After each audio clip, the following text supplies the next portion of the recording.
बच्चा एक्सेप्ट कर रहा है कि वो कोई प्रॉब्लम में है, उससे कोई गलती हुई है, तो फिर उसकी अपनी सेल्फ कॉन्फिडेंस लो है, फियर में है, हर्ट में भी है, वो पेन लेकर आ रहा है और हम उस टाइम जजमेंटल हो जाते हैं। अब वॉट अगर बच्चा कोई पेन में नहीं है, वो सिंपली अपनी बात लेकर आया है और वो बात उसके पर्सपेक्टिव से बिल्कुल राइट है, और अगर बच्चा अपनी राइट बात, और ये सिर्फ बच्चा नहीं, एनीबडी, मतलब कोई भी, it can be husband, wife, friend, boss, colleague, anybody, जब कोई अपनी राइट बात हमारे सामने रखे और हम उसको रॉन्ग कहें, तो conflict has started. We have to underline today, आज इस बात को, कि अगर खुश रहना है और हम चाहते हैं कि दूसरे भी खुश रहे, तो ये राइट एंड रॉन्ग सारा दिन, जो who is right, who is wrong, but who is right in this, कभी डिस्कशन में भी बैठते हैं, but finally who is right, because we always feel कि एक राइट होना चाहिए ना फाइनली, तो वो एक राइट को ढूंढो कि वो एक राइट कौन सा है। आज मुझे अपनी सोच में और अपनी वोकैबुलरी में भी, शब्दों में भी एक लाइन को चेंज करना है। Who is right, who is wrong, ये हटाकर अब हमें जो लाइन लानी है वो ये, वी आर डिफरेंट। हमारी सोच अलग है, आपकी ओपिनियन, मेरी ओपिनियन अलग है। आप भी राइट है अपनी साइड से, आप भी राइट है, मैं भी राइट। ये भी नहीं कि अच्छा ठीक है आप राइट मैं रॉन्ग, हर बात में हमें नहीं, कईयों को आदत पड़ जाती है, ठीक है आप राइट मैं रॉन्ग। जिनके अंदर हीन भावना होगी, सेल्फ कॉन्फिडेंस नहीं होगा, वो बहुत जल्दी कहेंगे दूसरा राइट मैं रॉन्ग। जिसके अंदर मैं तो हूँ ही गलत, मैं तो पैदा ही गलत हुई थी, अंदर भी फील करते हैं कि मैं रॉन्ग, एंड और द अदर वन, ठीक है आप रॉन्ग मैं राइट।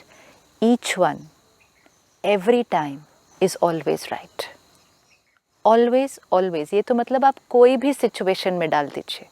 जब काउंसलिंग के लिए दो लोग आते हैं, तो काउंसलिंग के टेक्निक में क्या होगा, हम पहले एक की बात सुनेंगे, फिर एक को कहेंगे आप थोड़ी देर बाहर बैठेंगे, हम दूसरे की भी बात सुन लेते हैं, क्योंकि वो अकेले में अपनी बात अच्छी तरह से कहेंगे। पहले जब पहली बार ये करना शुरू किया, तो जो when I heard the first person, I was like, तो बिल्कुल राइट बोल रही है, this wife is absolutely right, वो जो कह रही है, उसके हस्बैंड बहुत तंग करते हैं, हस्बैंड ऐसे हैं, उसको समझते नहीं। तो उनकी बात सुनने के बाद I would prepare my mind कि शी इज़ एब्सोल्युटली राइट। अब ये जब दूसरे आएंगे अंदर, मुझे उनको बताना है कि उनको क्या क्या चेंज करना है अपने अंदर। लेकिन जैसे ही दूसरा व्यक्ति आके बैठे और वो अपनी बात बोलना शुरू करे, लाइक ये भी तो बिल्कुल राइट है, तो what is left, where is the problem. ये बिल्कुल राइट है, ये बिल्कुल राइट है, प्रॉब्लम क्या है? सिर्फ प्रॉब्लम ये, इनको उनका नज़रिया नहीं दिखाई देता और इसको उसका नज़रिया नहीं दिखाई देता। काउंसलर का रोल सिर्फ ये है कि इन दोनों को, जो ऐसे देख रहे हैं, जिनको सिर्फ अपना राइट दिखाई दे रहा है, इनको थोड़ा सा ऐसे करना है। इसका पर्सपेक्टिव, मतलब इसकी सोच उनको दिखानी है और उनकी सोच इनको दिखानी है। बाकी चीज़ वो करेंगे दोनों, विच मीन्स एम्पैथी। इसको हम कहते हैं एम्पैथी, जब हम कहते हैं अपनी पोजीशन से हट के अपने आप को दूसरे की पोजीशन में रख के फिर देखो कि उसको क्या दिखाई देता है। आप उस तरफ बैठे हैं, मैं इस तरफ बैठी हूँ, मेरे लिए जो राइट है वो एक कम्प्लीटली अलग सीन है, and for me this is 100% right, 100% truth. Right भी नहीं, 100% ट्रूथ, एंड आपका ट्रूथ एक कम्प्लीटली अलग साइड है। अब हम इस चीज़ पर जीवन भर आर्ग्यू कर सकते हैं, धूलती चेहरे पे और आईना साफ करते रहे। बिल्कुल। अब करना क्या है इस रिश्ते में, कि दोनों में से एक अपनी पोजीशन से हटके दूसरे की पोजीशन में जाए और फिर देखे और फिर कहेगा अच्छा यू आर ऑल्सो राइट। अब कई बार ये होगा कि हम दूसरे की पोजीशन देख ही नहीं पाते हैं।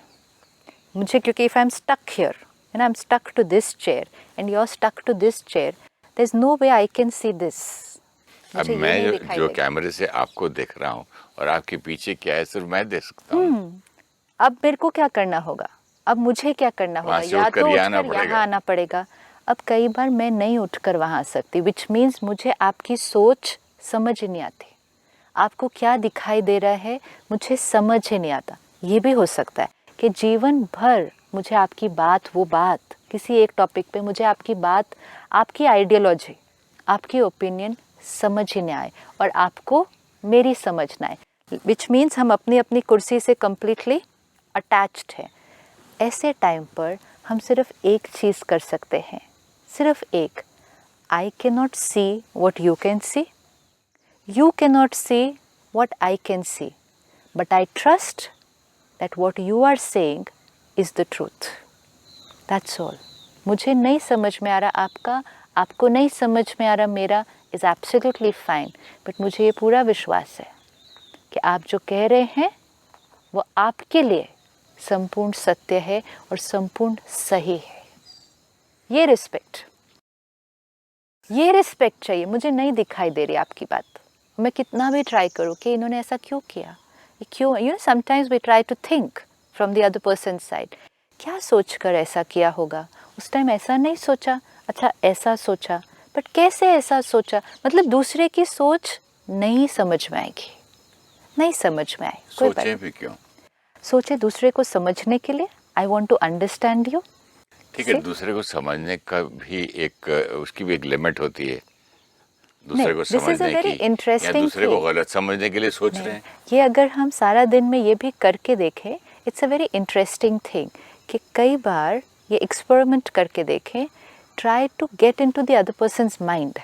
अभी मैंने ऐसे उंगली की थी, तो मैंने सोचा पीछे के कैमरे में मेरा शायद हाथ आए तो आपको कवर ना हो जाए, तो कैमरामैन ने ये सोचा कि मैंने बोला कि उसके भरोसे, भगवान के भरोसे, तो मैंने उंगली उठाई यूं, हाँ, कि आवाज प्लेन जा रहा है, प्लेन की तुम्हें आवाज आ रही है कि ऊपर, और मैं बार बार ऐसे दिखा रहा हूँ, तो वो समझ रहे हैं आपसे मैं बात कर रहा हूँ कि भगवान के भरोसे, भगवान बता रहे हैं वो। तो कौन राइट है कौन रॉन्ग है, अंडरस्टैंडिंग एंड इंटरप्रिटेशन। तो ये सारा दिन में हम करके देख सकते हैं कि अपनी सोच से दूसरे को नहीं एनालाइज करें, दूसरे के मन में घुसकर देखने की कोशिश करें कि वो कैसा सोचता होगा। It's a very interesting game. लेकिन मैं तो यहाँ हंस दिया, हाँ। लेकिन फिर मैं ये भी सोच सकता था ना, मैं यूं बता रहा हूँ, तुमको सुनाई नहीं देता क्या ऊपर से एयरक्राफ्ट जा रहा है, ये का मतलब क्या मैं भगवान की बात कर रहा हूँ, मैं तो एयरक्राफ्ट सुना रहा हूँ तुमको, मतलब झगड़ा शुरू हो सकता है किसी भी बात, और मैं हंस दिया, मैंने बोला क्योंकि आपने कहा अच्छा आपको ये लगा, बट एक्चुअली तो मैं ये कह रहा था, सिंपल। नहीं, मुझे फनी लगा कि मैं एयरक्राफ्ट बता रहा हूँ, वो भगवान बता रहे, लेकिन वो सही है ना, वो सही है ना। कॉन्फ्लिक्ट रिजॉल्व करना है या कॉन्फ्लिक्ट को बढ़ाना है, ये कम्प्लीटली हमारे हाथ में है। जिस क्षण आप एक बार अपने माइंड में ये लाइन डाल देंगे ना कि the other person is also right, even if I am not liking it, ये तक भी हम पहुंचेंगे कि मुझे आपकी बात पसंद भी नहीं आ रही, वो मेरे लिए कंफर्टेबल भी नहीं है, आपकी उस बात से मेरा कई गुना नुकसान होता जा रहा है, मेरी कई जीवन में प्रॉब्लम्स आती जा रही है, लेकिन फिर भी आप जो कर रहे हैं वो आपके संस्कारों के वश, आपके दृष्टिकोण से आप उस क्षण अपने लिए राइट कर रहे हैं, एनर्जी डिफरेंट होगी। आपकी ये जो बात है ना संस्कारों वश, उसमें सबसे अच्छी मुझे ये लगती है कि भाई पास्ट कार्मिक अकाउंट, बहुत बड़ी जब बात है। इसकी एक लाइफ अलग है, तो मैं कैसे बोल सकता हूँ कि मेरी बेटी ये करे, मेरा बेटा ये करे, मेरा बेटा ऐसा क्यों करता है, मेरी बेटी उसको बुद्धि क्यों नहीं है, पूजाएं कराओ, फलाने के पास ले जाओ, इससे अब उसका भी एक कार्मिक अकाउंट है ना, उसका जीवन अलग है ना, एंड अगर मैं कैसे बना सकता हूँ उसके जीवन बिल्कुल को? नहीं, पर मेरा रोल क्या है, मेरा रोल है अब उनको गाइड करके, उनको एम्पावर करके एक उनके लिए जो सही दिशा है उस पर जाना। लेकिन उसके लिए फर्स्ट स्टेप होता है कि इस क्षण वो जैसे हैं, जो कह रहे हैं, जो कर रहे हैं, उसको एक्सेप्ट करना। एंड एक्सेप्ट करना मीन्स उनकी सोच, उनकी ओपिनियन पर क्रिटिकल नहीं होना। ये जो एनर्जी जाएगी, ये एनर्जी उनको, उनके संस्कार को, उनके कार्मिक अकाउंट को एक्सेप्ट करेगी और नेक्स्ट क्षण उनको एक अलग दिशा में लेके जाने के लिए गाइड भी करेगी, ये भी करेगी। अगर we want to bring about any change if we want to bring about, we will have to first accept the present. Till I resist the present, I cannot change the next minute. आप जरा ये समझाएंगी बात। अगर मुझे आपके अंदर कोई बात अभी ठीक नहीं लग रही, सपोज, एंड मुझे आपको एज अ फ्रेंड गाइड करना है या एडवाइस देनी है कि नेक्स्ट क्षण हम ऐसे कर सकते हैं, हम ऐसे भी कर सकते हैं। अगर आप ऐसे करके देखें तो may be it will do a wonder for you. लेकिन नेक्स्ट क्षण, नेक्स्ट मिनट में एक चेंज लाने के लिए एनर्जी चाहिए होती है।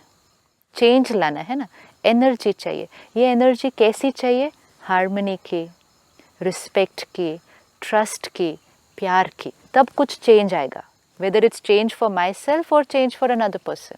लेकिन वो एनर्जी क्रिएट करने के लिए मेरा प्रेजेंट मोमेंट कैसा होना चाहिए? स्टेबल। अगर मैंने इस मिनट रेजिस्टेंस क्रिएट किया, रिजेक्शन क्रिएट किया, तो प्यार, रिस्पेक्ट ये ब्लॉक हो गया।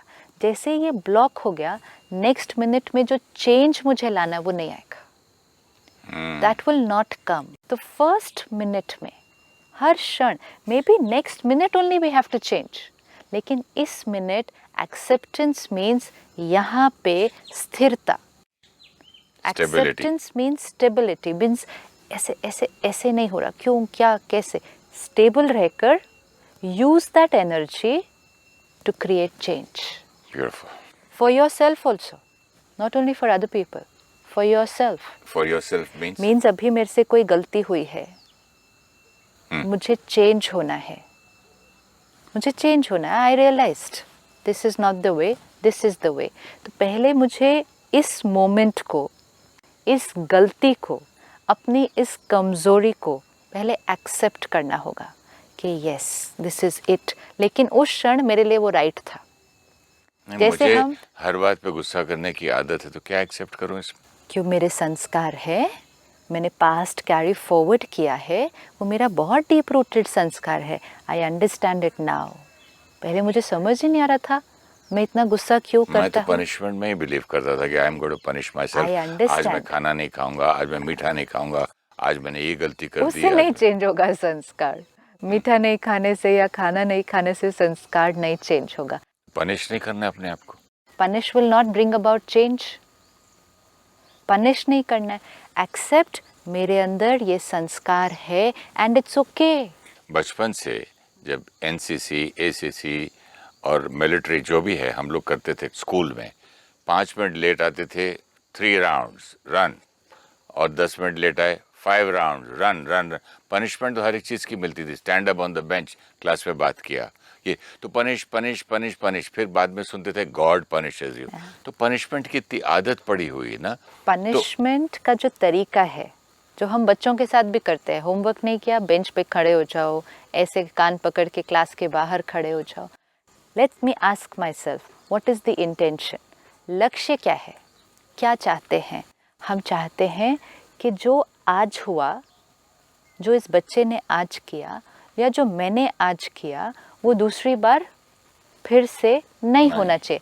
यही चाहिए ना। लक्ष्य तो क्लियर है ना।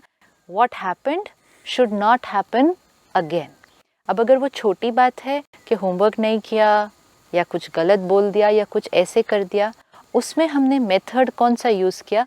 फियर, कि ये करोगे तो नेक्स्ट टाइम फिर ऐसा होगा, इसलिए इस डर से नहीं करो कि अगर होमवर्क नहीं करके आओगे तो बेंच पे खड़ा होना पड़ेगा 1 घंटा। ये एक बार इनके साथ हो जाए तो इस डर से ये नेक्स्ट टाइम नहीं करके आएंगे। इवन उन चीज़ों में वो डर वाला मेथड यूज़ नहीं होता, क्योंकि आत्मा की ताकत, हम अपने आप को इमेजिन करें, अगर हम एक बहुत बड़े ग्रुप में बैठे हैं, एक मीटिंग चल रही है, हमने कुछ गलत बोल दिया और जो मीटिंग का लीडर है हमें कहे कान पकड़ के खड़े हो जाओ 1 घंटा सबके सामने, या हॉल के बाहर जाकर आप खड़े हो जाइए। आप मीटिंग में आपस में कैसे बात कर सकते थे इस तरह से? This is indiscipline. आपका मोबाइल बजा कैसे मीटिंग के अंदर? Indiscipline. Please go and stand outside for 1 hour. How will we feel? But how will we feel अपने लिए, एक छोटे बच्चे के लिए नहीं, अगर हमारे साथ ये एक्शन लिया जाए, ये पनिशमेंट हो कि आप कान पकड़ के बाहर खड़े हो जाइए 1 घंटे के लिए, व्हाट इज़ द फीलिंग? क्या फील होगा उस टाइम? इंसल्ट, ह्यूमिलिएशन, आत्मा की शक्ति। ऐसे मुझे कैसे सब लोग देख रहे हैं, what energy I am getting from everybody, मैं खुद कितना ह्यूमिलिएटेड फील कर रहा हूँ। शक्ति डाउन एंड चाहते हैं परिवर्तन अप। परिवर्तन लाने के लिए शक्ति जहाँ थी उससे ऊंची करनी चाहिए, उससे बढ़ानी है। हम क्या कर रहे हैं, लो करके नाउ चेंज, लो करके नाउ चेंज, एंड फिर कहते हैं कितना भी पनिश करो अब तो इसके ऊपर पनिशमेंट का भी असर नहीं होता है, ढीठ बच्चा हो दुख गया है। लेके आया, उसको डांट ढूंढ के और डिप्रेस कर दिया, अब बोलते डिप्रेशन से बाहर आओ। तो नहीं होगा ना, नहीं होगा।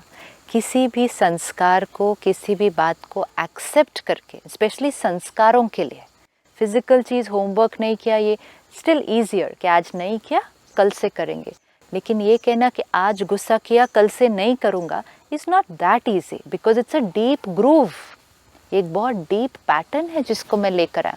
तो जितना मैं उसके प्रति, अपने संस्कार के प्रति क्रिटिकल, गिल्ट, पनिशमेंट, मैं अपनी शक्ति को यहाँ से यहाँ लेकर आ रहा तो क्या करना है? हूँ। Accept that it is fine. How can it be fine? Absolutely it's fine. ये बिल्कुल मैं मेहनत कर रहा हूँ पिछले 20 साल से हाँ, टू इम्प्रूव। दिस संस्कार इज ओके, क्योंकि ये मेरा बहुत डीप पैटर्न है जो मैंने कैरी किया है, और बहुत सारी चीज़ें और बातें हुई होंगी जिसकी वजह से ये बना, अब ये है, and it's fine, which means ये क्यों है, क्यों मैं ऐसा हूँ, ऐसा मुझे नहीं होना चाहिए, ये थॉट्स नहीं चलने, फुल स्टॉप, फुल तो इम्प्रूव कैसे करें? नेक्स्ट मिनट है ना इम्प्रूवमेंट। तो इसके लिए अपने को कोसना नहीं है, this is important, it's fine, ये है, इट्स ओके, ये है, क्यों है, कैसे है, मैं बुरा हूँ, दूसरों में तो नहीं है, दूसरों को मेरे इस संस्कार से कितनी तकलीफ होती है, मैं ऐसा ही हूँ, मैं ऐसा ही ख़त्म हो जाऊँगा, मेरा नहीं change, this is not needed. ये क्या ट्रांसफॉर्मेशन लेके आएंगे ये सारे? Cursing myself, only depletes energy. अपने आप को बद्दुआ देते रहते हैं। So in one line, it's okay, it's fine, I have this sanskar, it's a little uncomfortable for me, ये मुझे तकलीफ देता है, बट ये है, it's a part of me, it's fine. Yes, it's आज वेरी आपसे बात इम्पोर्टेंट। करते हुए मुझे अपनी वाइज मदर की बात याद आती है। जब भी मैं बोलता था ये बच्चा ऐसा कर रहा है, भाई ऐसे कर रहा है, बोले इट्स ओके, आप पे ठीक हो जाएंगे, थोड़े दिन बाद ठीक हो जाए। मैं हमेशा कहता था तुम कमज़ोर हो, बहुत कमज़ोर है, ना डांटती है, ना गुस्सा करती है, ना कुछ, मारो दो थप्पड़ ठीक हो जाएगा। नहीं पुत्र, ठीक हो जाए। 8 भाई बहन सबको एक्सेप्ट करते थे। मदर का एक्सेप्टेंस संस्कार सबसे हाईएस्ट होता है, लेकिन अब हम अपने मन की मदर हैं, वी सेड मन बच्चा है, तो हमें इस बच्चे ये को, बड़ा अच्छा पॉइंट है। हाँ हम अच्छा, मदर मैं है अपने ना, मन का माँ बाप हूँ, है, तो हमने पेरेंट कहा हूँ। मन बच्चा है, तो मैं मन बच्चा है इतना सुन लिया, हाँ, तो लेकिन मन मन किसका का बच्चा है? अच्छा रिलेशनशिप का दूसरा भाग देखा ही हाँ, नहीं। मन, see how it mind works. Yes, मन बच्चा है तो मैंने सोचा हाँ ठीक है बच्चा है, लेकिन मेरा ही अपना बच्चा है, मैं उसका पेरेंट हूँ। वाह, मेरा मन है ना, तो मुझे अपने बच्चे को एक्सेप्ट करना है, प्यार ब्लॉक नहीं करना, हील करना है, फिर एडवाइस भी देनी है, और फिर धीरे से उस तरफ लेकर जाना है। ये सब कुछ मुझे अपने मन के साथ पहले करना है। एक बार अपने मन के साथ करना शुरू किया, तब औरों के मन के साथ करना ईजियर होगा। तो इसका मतलब ये है जब मैं अपने मन को हेट करने लगता हूँ, अपने आप को गालियाँ देता हूँ, अपने आप को पनिश करता हूँ, तो फिर मैं फैमिली के साथ भी यही करता हूँ, दुनिया नौकर के साथ भी ऐसे करता हूँ। क्योंकि वो मेरा बिलीफ सिस्टम है, दिस इज द वे। अगर कोई गलती करे, उसको कर्स करो, क्रिटिसाइज करो, डांटो, फिर उसको ऑर्डर करो कि ऐसे नहीं, ऐसे करना चाहिए था, और 10 बार याद दिलाओ तुमने उस दिन ये कर दिया था गलती। So that's not the way. तो वो रिजल्ट नहीं आ रहा, तो पहले एक्सपेरिमेंट अपने साथ, और जब दिखाई देगा कि अच्छा this is the way it works, फिर वो नेचुरली आप दूसरों के साथ करेंगे, फिर वो करना नहीं पड़ेगा, इट विल बी नेचुरल। जब आप एक्सेप्ट करेंगे अपने आप को कि हाँ संस्कार चेंज करना इतना इजी नहीं होता है, मैं लॉजिकली भी कुछ सोचूं तो भी मेरे संस्कार मुझे किसी और डायरेक्शन में पुश करते हैं, मेरे कार्मिक अकाउंट मुझे किसी और डायरेक्शन में पुश करते हैं। जैसे मेरे मन को ऐसा होता है, तो फिर दूसरे के मन को भी ऐसा ही होता होगा। तो एक्सेप्ट करना कितना इजी होगा। अगर मेरे पेरेंट्स मुझे लॉजिकली सही कह रहे थे कोई बात, फिर भी मेरा मन उनकी बात को समझ ही नहीं पा रहा था, मेरा मन एक कम्प्लीटली अलग डायरेक्शन में जा रहा था, जो पूरी दुनिया को उस टाइम लगता कि इलॉजिकल है, लेकिन आपके मन ने कहा मेरे लिए ये कम्प्लीटली सही है। जैसे मेरा मन ऐसे वर्क करता है, वैसे मेरे बच्चे का मन भी ऐसे ही वर्क करता होगा। अब मैं एज अ पेरेंट अपने बेटे को, बेटी को कितना भी बोलूं कि क्या राइट है, उनके मन में राइट की डेफिनेशन तो कुछ और होगी, तो should I not accept that? Then why am I saying कि वो समझते नहीं है, वो ऐसे है, वो they are absolutely right, because मन ऐसे वर्क करता है। मैंने अपने मन को देखा है ऐसे वर्क करते हुए।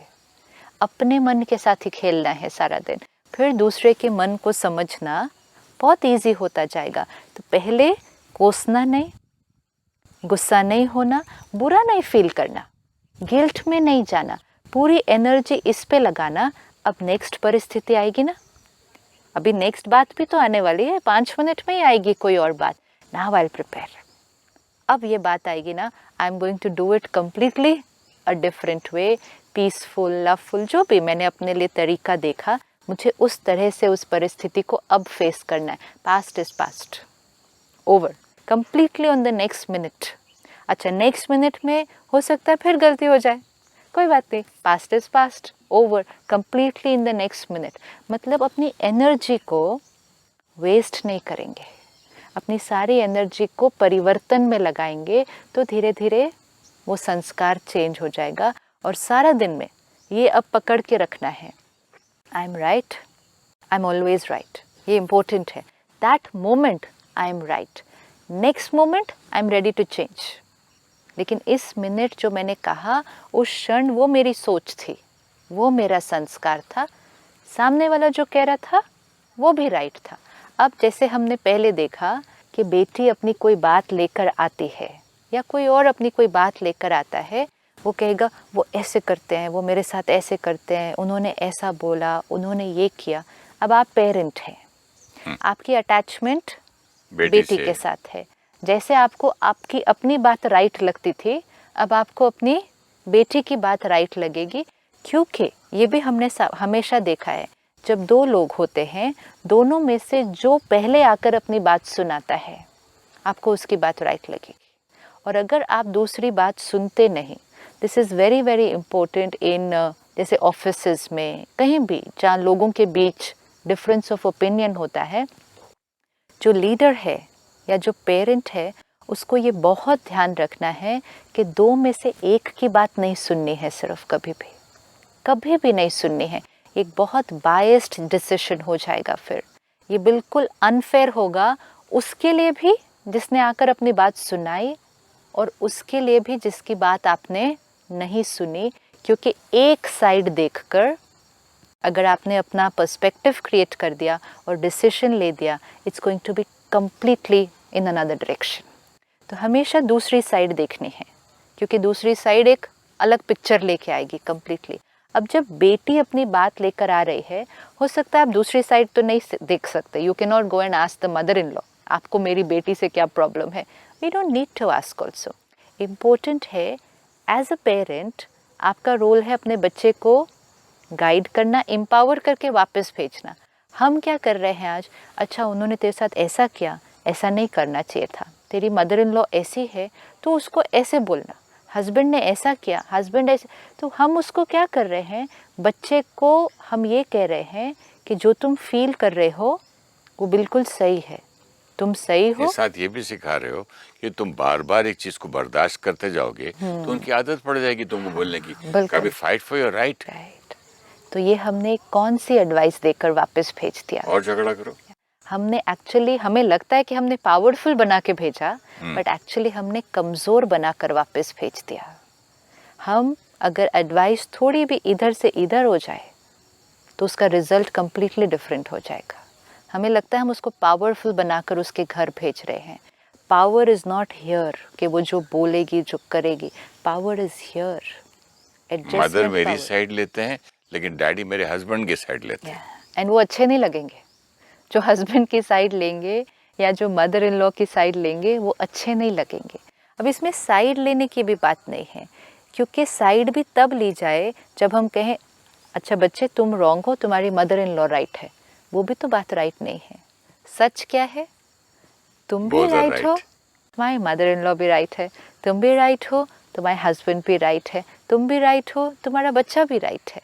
अब जो आपके पास एडवाइस लेने आए हैं, सपोज आपकी डॉटर आपके पास एडवाइस लेने आई है, तो आपका रोल है बात को सुन लेना, पूरी बात पहले सुनो।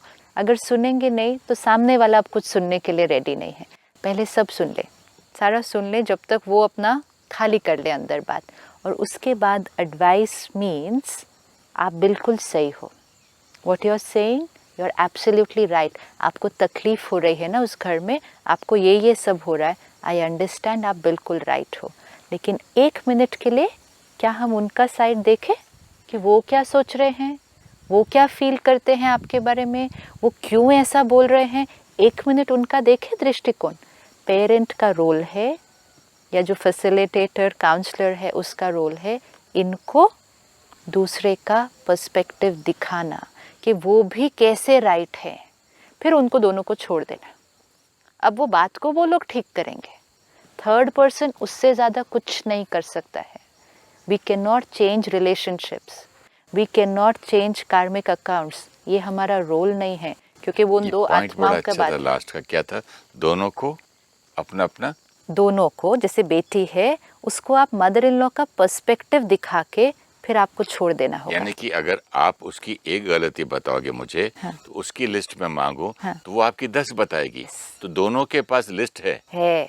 तो दोनों को ये दिखाना। सपोज बेटी कहे कि मैं सास के साथ इतना एडजस्ट कर रही हूँ, मैं ये भी एडजस्ट करती हूँ, मैं वो भी, तो फिर आप उसको बताओ, आपको पता है आपकी सास आपके साथ कितना एडजस्ट करती है, वो आपकी इस बात के साथ भी एडजस्ट करती है, वो आपकी इस बात के साथ भी, उसने कितनी सारी बातें आपकी सहन की है। दिस, ये दूसरा पर्सपेक्टिव, रादर देन सेइंग अच्छा तुम इतना एडजस्ट करती हो, तुम्हारे ऊपर इतना वहाँ पे टॉर्चर होता है। This is disempowerment. अब दोनों को दिखाकर, क्योंकि वो कार्मिक अकाउंट उनका है, रिजॉल्व भी उनको करना है। हम एक ही चीज़ तरफ कर सकते हैं, इनको उनका दृष्टिकोण दिखा दे और उनको ये सिखा दे कि आपकी दोनों की एनर्जी आपके ऊपर डिपेंडेंट है। आप अच्छी थॉट क्रिएट करो, वो भी वहाँ से अच्छी थॉट क्रिएट करना शुरू कर देंगे। ये करके दोनों को छोड़ दो, the rest they will do. Thank you so much. Let us have good thoughts for each other and for the universe. Thank you. Om Namaskar. Shanti. Namaskar. Thank you so much.